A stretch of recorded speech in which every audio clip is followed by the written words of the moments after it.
Hello everyone, welcome back. Next topic in CSS Grid. Create flexible layouts using autofit.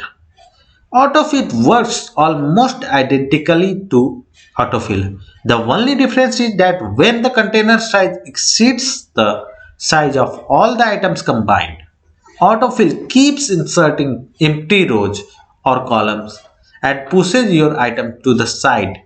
Will autofit collapses those empty rows or columns and stretches your item to fit the size of container.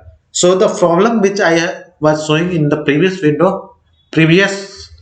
videos, that problem should not happen if we use autofit instead of autofill. It autofill was giving a space for further items even when item was not present in that row. Or so let's see. If your container can't fit all your items on one row, it will move them down to any one. So that's nothing different.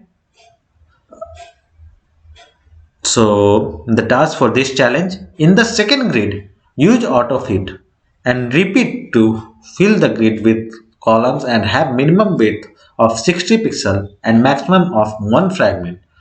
Then resize the preview width to see the difference.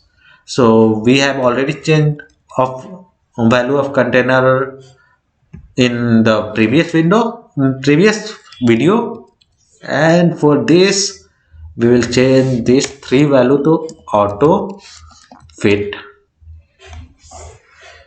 So when we are shrinking it down, there is not much change in autofit and autofill, but when we stretch it out, then we you can see the difference.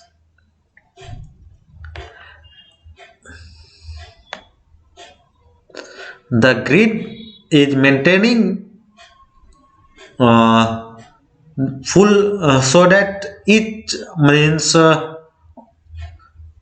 full width is used.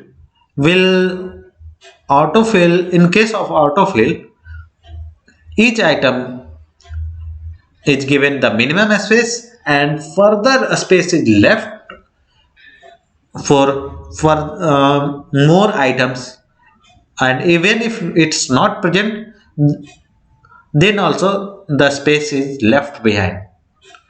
So autofit is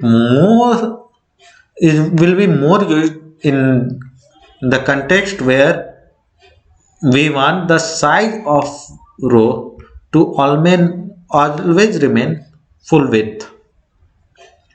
So run the test and it's successful. Download my solution, and thanks everyone for watching. See you in the next video. Till then, bye bye.